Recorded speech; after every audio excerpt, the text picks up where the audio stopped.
Hi friends, ಎಲ್ರಿಗೂ ನಮಸ್ಕಾರ. Welcome to Yashu ಪಾಕಶಾಲೆ. ಫ್ರೆಂಡ್ಸ್, ಇವತ್ತು ನಾನು ನಿಮಗೆ ಮೊಳಕೆ ಕಾಳಲ್ಲಿ ಅಂದರೆ ಮಿಕ್ಸ್ಡ್ ಮೊಳಕೆ ಕಾಳಲ್ಲಿ ಸಾಂಬಾರು ಮಾಡೋದು ಹೇಗೆ ಅಂತ ತೋರಿಸ್ತಾ ಇದ್ದೀನಿ. ತುಂಬಾ ಟೇಸ್ಟಿ ಮತ್ತು ಒಂದು ಆರೋಗ್ಯಕರವಾದ ಒಂದು ಸಾಂಬಾರು ಅಂತಲೇ ಹೇಳ್ಬೋದು. ಮೊಳಕೆ ಕಾಳುಗಳು ಮಾಮೂಲಿಯಾಗಿ ಪ್ರೋಟೀನ್ಸ್, ವಿಟಮಿನ್ಸ್ ಇರೋದ್ರಿಂದ ತುಂಬಾ ಒಳ್ಳೆಯದು ಆರೋಗ್ಯಕ್ಕೆ. ಈಗ ಇದನ್ನು ಇಲ್ಲಿ ಸಾಂಬಾರು ಮಾಡೋದು ಹೇಗೆ ಅಂತ ತೋರಿಸ್ತಾ ಇದ್ದೀನಿ. ತುಂಬ ಟೇಸ್ಟ್ ಚೆನ್ನಾಗಿರುತ್ತೆ. ಇದು ಇಡ್ಲಿಗೆ ಆಗಲಿ, ದೋಸೆಗಾಗಲಿ, ಚಪಾತಿಗಾಗಲಿ, ಮುದ್ದೆಗಂತೂ ಸೂಪರ್ ಕಾಂಬಿನೇಷನ್ ಅಂತ ಹೇಳ್ಬೋದು. ಈಗ ಇದನ್ನು ಹೇಗೆ ಮಾಡೋದು ಅಂತ ನೋಡೋಣ ಬನ್ನಿ. ಮೊದಲಿಗೆ ನಾನಿಲ್ಲಿ ಮೊಳಕೆ ಹುರುಳಿಕಾಳು, ಹೆಸರು ಕಾಳು ಮತ್ತು ಬಟಾಣಿ ಮತ್ತು ಕಡಲೆಕಾಳು ತೊಗೊಂಡಿದ್ದೀನಿ. ಎಲ್ಲನೂ ನಾನು ಒಂದು ನೈಟ್ ಸೋಕ್ ಮಾಡಿ ಬೆಳಗ್ಗೆ ಮೊಳಕೆ ಕಾಳು ಕಟ್ಟಿಟ್ಟು ಒಂದು 24 ಅವರ್ಸಲ್ಲಿ ಈ ರೀತಿ ಮೊಳಕೆ ಬಂದಿದೆ. ತುಂಬಾ ಚೆನ್ನಾಗಿ ಮೊಳಕೆ ಬಂದಿದೆ. ಇವಾಗ ಇದನ್ನು ಯೂಸ್ ಮಾಡಿಕೊಂಡು ನಾವು ಸಾಂಬಾರು ಮಾಡೋಣ. ನಾನು ಒಂದು ಬಾಣಲೆಗೆ 1 ಟೇಬಲ್ ಸ್ಪೂನ್ ಆಗೋಷ್ಟು ಆಯಿಲ್ ಹಾಕ್ಕೊಂಡಿದ್ದೀನಿ. ಮಸಾಲೆ ರುಬ್ಬೋದಕ್ಕೋಸ್ಕರ ಇಲ್ಲಿ ನಾನು ಫ್ರೈ ಮಾಡ್ಕೊತಾ ಇದ್ದೀನಿ. ಒಂದು ದೊಡ್ಡ ಈರುಳ್ಳಿನ ಸ್ಲೈಸಾಗಿ ಕಟ್ ಮಾಡಿ ಹಾಕ್ಕೊಂಡಿದ್ದೀನಿ. ಆಮೇಲೆ ಇದಕ್ಕೆ 1 ಗಡ್ಡೆ ಬೆಳ್ಳುಳ್ಳಿ, ಒಂದು ಇಂಚಾಗೋಷ್ಟು ಶುಂಠಿನೂ ಸಹ ಸೇರಿಸಿ ಇದ್ರ ಜೊತೆಗೆ ಇದನ್ನು ಫ್ರೈ ಮಾಡ್ಕೋಬೇಕು.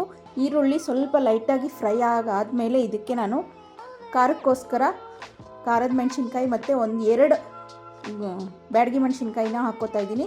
ಬ್ಯಾಡಗಿ ಮೆಣಸಿನ್ಕಾಯಿ ಹಾಕೋದ್ರಿಂದ ಕಲರ್ ಚೆನ್ನಾಗಿ ಬರುತ್ತೆ ಸಾಂಬಾರಿಗೆ. ಅದಕ್ಕೋಸ್ಕರ ಹಾಕ್ಕೊಂಡು ಚೆನ್ನಾಗಿ ಇದನ್ನು ಫ್ರೈ ಮಾಡ್ಕೋಬೇಕು. ಇದು ಸ್ವಲ್ಪ ಲೈಟಾಗಿ ಫ್ರೈ ಆದಮೇಲೆ ಇದಕ್ಕೆ ನಾನು 1-2 ಮೀಡಿಯಮ್ ಸೈಜ್ ಚಿಕ್ಕ ಟೊಮೊಟೊನ ಸೇರಿಸ್ಕೊಂಡು ಫ್ರೈ ಮಾಡ್ಕೋಬೇಕು. ಇಲ್ಲಿ ಟೊಮೊಟೊ ಹಾಕೋ ವಿಡಿಯೋ ಸ್ಕಿಪ್ ಆಗಿದೆ, ಅದಕ್ಕೋಸ್ಕರ ಹೇಳ್ತಾ ಇದ್ದೀನಿ. ಹಾಕ್ಕೊಂಡು ಇದನ್ನು ಸ್ವಲ್ಪ ಹೊತ್ತು ಫ್ರೈ ಮಾಡ್ಕೋಬೇಕು. ಟೊಮೊಟೊ ಎಲ್ಲ ಚೆನ್ನಾಗಿ ಮೆತ್ತಗಾದಮೇಲೆ ಇದಕ್ಕೆ ಒಂದು ಅರ್ಧ ಟೇಬಲ್ ಸ್ಪೂನ್ ಆಗೋಷ್ಟು ಹುರಿಗಡಲೆ ಮತ್ತು 1 ಚಿಕ್ಕ ಕಪ್ಪಾಗೋಷ್ಟು ಕೊಬ್ಬರಿ ತುರಿನ ಸೇರಿಸ್ಕೊತಾ ಇದ್ದೀನಿ. ಕೊಬ್ಬರಿ ತುರಿ ಸೇರಿಸಾದ್ಮೇಲೆ ಇದನ್ನು ಫ್ಲೇಮ್ನ ಲೋವಲ್ಲಿಟ್ಟು ಇದನ್ನು ಒಂದು 10-15 ಸೆಕೆಂಡು ಫ್ರೈ ಮಾಡ್ಕೋಬೇಕು, ಜಾಸ್ತಿ ಬೇಡ. ಆಮೇಲೆ ಇದಕ್ಕೆ ನಾನು 1.5 ಟೇಬಲ್ ಸ್ಪೂನ್ ಆಗೋಷ್ಟು ಧನಿಯಾ ಪುಡಿ ಹಾಕ್ಕೋತಾ ಇದ್ದೀನಿ. ಧನಿಯಾ ಪುಡಿ ಮತ್ತು ಇದಕ್ಕೆ 1/4 ಟೀ ಸ್ಪೂನ್ ಆಗೋಷ್ಟು ಅರಿಶಿನ ಪುಡಿನೂ ಸಹ ಹಾಕ್ಕೋತಾ ಇದ್ದೀನಿ. ಹಾಕ್ಕೊಂಡು ಇದನ್ನು ತುಂಬ ಹೊತ್ತು ಬೇಡ, ಒಂದು 10 ಸೆಕೆಂಡು ಇದನ್ನು ಫ್ರೈ ಮಾಡಿ ಆಫ್ ಮಾಡಿಬಿಡಿ. ಆಮೇಲೆ ಇದಕ್ಕೆ ಒಂದು ಸ್ವಲ್ಪ ಮಸಾಲೆ ರುಬ್ಬಕ್ಕೆ ಎಷ್ಟು ಬೇಕೋ ಅಷ್ಟು ನೋಡಿ ನೀರು ಹಾಕ್ಕೋಬೇಕು. ಹಾಕ್ಕೊಂಡು ಲೈಟಾಗಿ ಫ್ರೈ ಮಾಡಿ ಇದನ್ನು ಫ್ಲೇಮ್ ಆಫ್ ಮಾಡಿ ಆಮೇಲೆ ಇದನ್ನು ತಣ್ಣಗಾಗಿಬಿಡೋಣ. ಇದು ಇವಾಗ ತಣ್ಣಗಾಗಿದೆ. ಈಗ ಇದಕ್ಕೆ ನಾನು ಒಂದು ಮಿಕ್ಸಿ ಜಾರ್ಗೆ ಹಾಕ್ಕೊಂಡು ಇದನ್ನು ರುಬ್ಕೊಬರೋಣ. ಈಗ ರುಬ್ಬಿದಾಗಿದೆ ನೋಡಿ. ಕಲರ್ ಕೂಡ ಒಳ್ಳೆ ಚೆನ್ನಾಗಿ ಬಂದಿದೆ, ಬ್ಯಾಡಗಿ ಮೆಣಸಿನ್ಕಾಯಿ ಮತ್ತು ಟೊಮೆಟೊ ಎಲ್ಲ ಹಾಕಿರೋದ್ರಿಂದ. ಈಗ ಇದು ರುಬ್ಬಿದಾದಮೇಲೆ ಈಗ ಒಂದು ಕುಕ್ಕರಲ್ಲಿ 1 ಟೇಬಲ್ ಸ್ಪೂನ್ ಆಗೋಷ್ಟು ಆಯಿಲ್ ಹಾಕ್ಕೋತಾ ಇದ್ದೀನಿ ಒಗ್ಗರಣೆಗೋಸ್ಕರ. ಮತ್ತು ಆಯಿಲ್ ಸ್ವಲ್ಪ ಬಿಸಿ ಆದಮೇಲೆ ಒಂದು ಅರ್ಧ ಟೀ ಸ್ಪೂನ್ ಆಗೋಷ್ಟು ಸಾಸಿವೆ. ನಿಮ್ಗೆ ಇಷ್ಟ ಇಲ್ಲ ಅಂದರೆ ಸ್ಕಿಪ್ ಮಾಡ್ಬೋದು.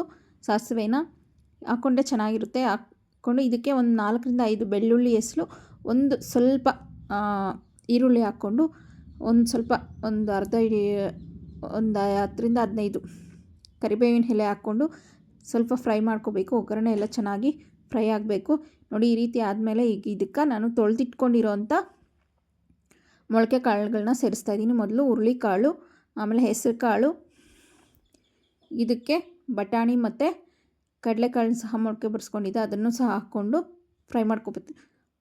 ನೀವು ಯಾವುದಾದ್ರೂ ಮೊಳಕೆ ಕಾಳು ಇಲ್ಲ ಅಂದರೂ ಪರವಾಗಿಲ್ಲ, ಒಂದರಿಂದನೂ ಸಹ ಮಾಡ್ಕೋಬೋದು. ಈ ರೀತಿ ಬರೀ ಹುರುಳಿಕಾಳಲ್ಲೂ ಮಾಡ್ಕೋಬೋದು, ಇಲ್ಲ ಬರೀ ಹೆಸರು ಕಾಳಲ್ಲಾದರೂ ಸಹ ಮಾಡ್ಕೋಬೋದು. ಬಟ್ ಈ ಥರ ಮಿಕ್ಸ್ ಮಾಡಿದ್ರೆ ತುಂಬ ಚೆನ್ನಾಗಿರುತ್ತೆ ಟೇಸ್ಟು.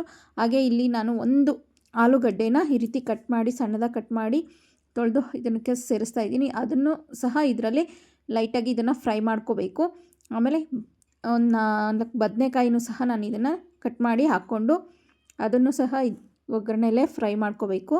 ಲೈಟಾಗಿ ಇದನ್ನು ಒಂದು 10-15 ಸೆಕೆಂಡ್ ಫ್ರೈ ಮಾಡಿ ಆಮೇಲೆ ನಾವು ಇದಕ್ಕೆ ನಮ್ಮ ಮಸಾಲ ಸೇರಿಸ್ಬೇಕಾಗುತ್ತೆ.